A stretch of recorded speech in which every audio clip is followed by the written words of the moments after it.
Hello दोस्तों, स्वागत है आपका आपके चैनल एग्ज़ाम राही में। और आशा है कि आप लोग स्वस्थ होंगे और अपनी पढ़ाई में मस्त होंगे। साथ ही जो बीपीएससी परीक्षा में बदलाव हुए हैं इसके बारे में थोड़ी सी आपको अवेयरनेस ज़रूर होगी। आपको जो भी जानकारी है उसी जानकारी को और क्लियर करने के लिए आज हम हाजिर हैं आपके साथ इन सारे टॉपिकों पे बात करने के लिए, जिसमें कि हम लोग देखेंगे कि क्या बदला, अर्थात बीपीएससी परीक्षा में क्या बदला है।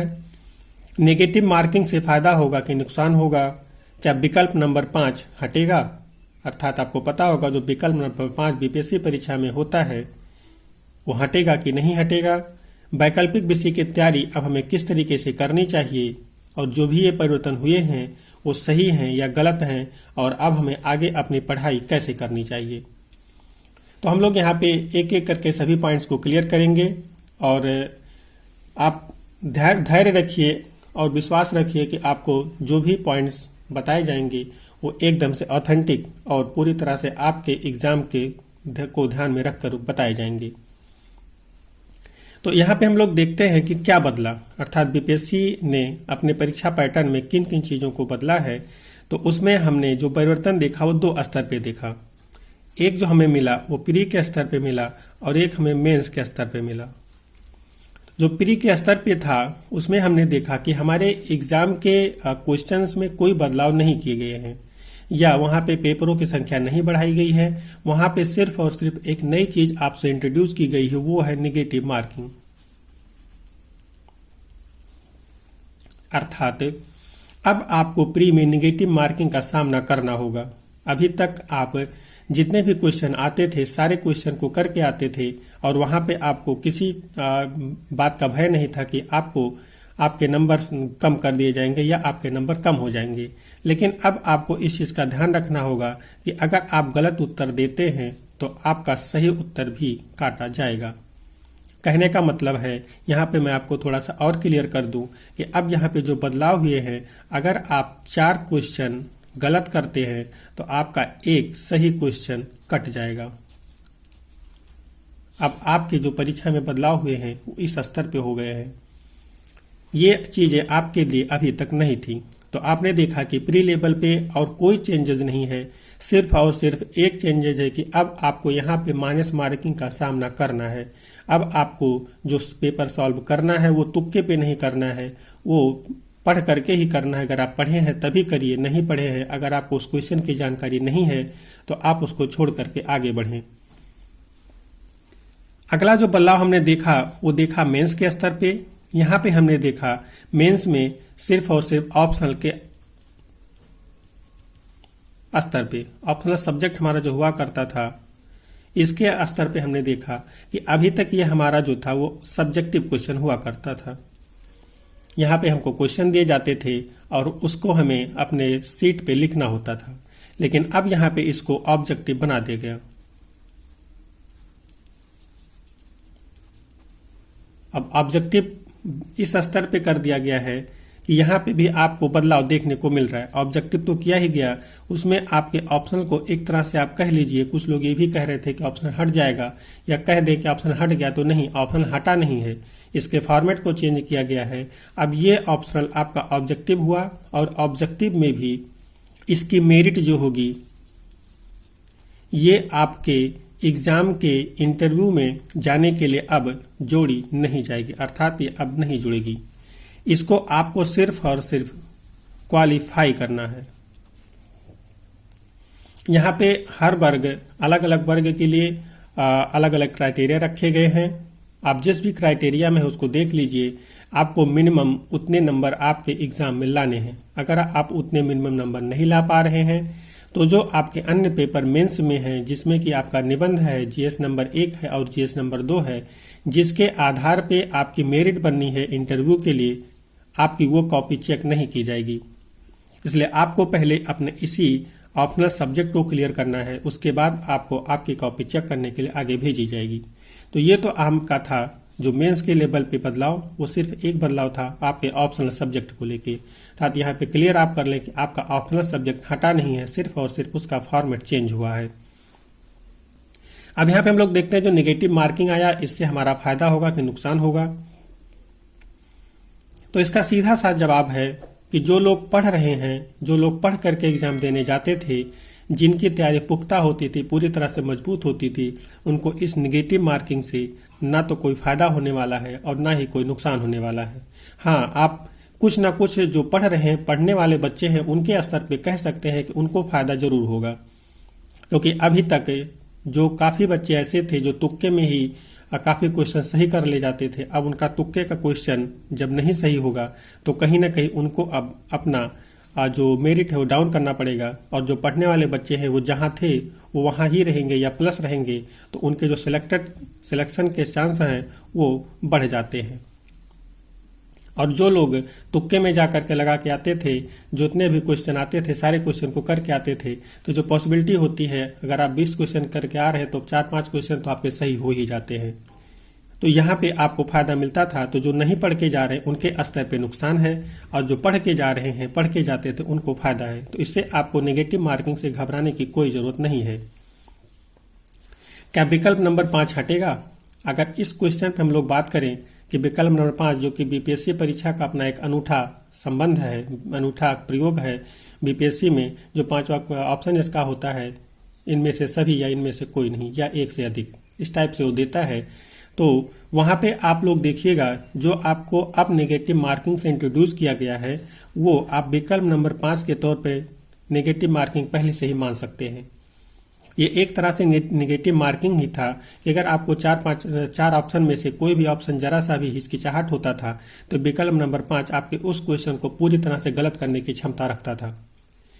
तो आप माइनस मार्किंग से बहुत परेशान ना हो। ये माइनस मार्किंग आपका जो है वो इसी विकल्प नंबर 5 के साथ ही जुड़ा रहेगा, और यहाँ पे आपको कोई दिक्कत होने वाली नहीं है। हाँ, अब जो दिक्कत होने वाली हो ये है कि क्या विकल्प नंबर 5 हटाएंगे कि रखेंगे। तो इसके संबंध में आयोग से कोई सूचना नहीं है। ये आप जब पेपर हॉल में पेपर दे रहे होंगे तो वहाँ पे भी वहीं आपको ये क्लियर पता चलेगा कि विकल्प नंबर 5 को हटा दिया गया या रखा गया है। तो इसके लिए आप अभी से परेशान ना हो। आप जब पढ़ के जा रहे हैं तो विकल्प नंबर 5 हो या ना हो क्या फ़र्क पड़ता है। और जब माइनस मार्किंग आ ही गया है तो आप अगर पढ़ के जा रहे हैं तो आपको परेशान होने की बिल्कुल ज़रूरत नहीं है, क्योंकि आप क्लियर करके जा रहे हैं। तो अब वो लोग पहले ही बाहर हो जाएंगे जो तुक्के में प्री क्वालिफाई कर लेते थे, वो तो अब कर नहीं पाएंगे। तो आप जब पढ़ के जा रहे हैं तो आपको टेंशन लेने की कोई ज़रूरत नहीं है, ये पर रहे या ना रहे। हम लोग अगला अपना देख लेते हैं पॉइंट, वैकल्पिक विषय की तैयारी, अर्थात वैकल्पिक विषय के स्तर पे जो चेंजेज हुए हैं। अब उस चेंजेस को ध्यान में रखते हुए हमें वैकल्पिक विषय की तैयारी कैसे करनी है। तो जो एक तरह से आपने देखा अभी कि मेंस के लेवल पे आपको इसको ऑब्जेक्टिव कर दिया गया है, तो बहुत सारे लोग आपको कहेंगे कि अब इसमें पढ़ना ही क्या है, अब इसको तो हम थोड़ा पढ़ कर भी निकाल लेंगे। लेकिन अगर आपको ऐसा कोई भी सलाह देता है तो गलत सलाह दे रहा है, क्योंकि अब हर वर्ग के लिए अलग अलग क्राइटेरिया निश्चित किए गए हैं कि आपको 100 में से इतने क्वेश्चन सही करने ही हैं। तो अगर आप वो क्वेश्चन सही नहीं कर पाते तो आप मेंस में पहले ही बाहर हो गए। इसलिए आपको इसे करना ही है। अगर आप इसको नहीं कर पा रहे तो आपके और जो अन्य कापियां हैं वो चेक नहीं की जाएंगी, या चलिए चेक भी हो गई तो आपका मेरिट में तो जाना नहीं है, तो फायदा क्या हुआ। तो यहाँ पे आपको इस पार्ट की पूरी तैयारी करनी है। पहले आपको तमाम सारे फैक्ट नहीं याद होते थे लेकिन फिर भी आपका काम चल जाता था, लेकिन अब ऐसा नहीं होगा। आपको क्लियर करना होगा और उन क्वेश्चन को करना होगा।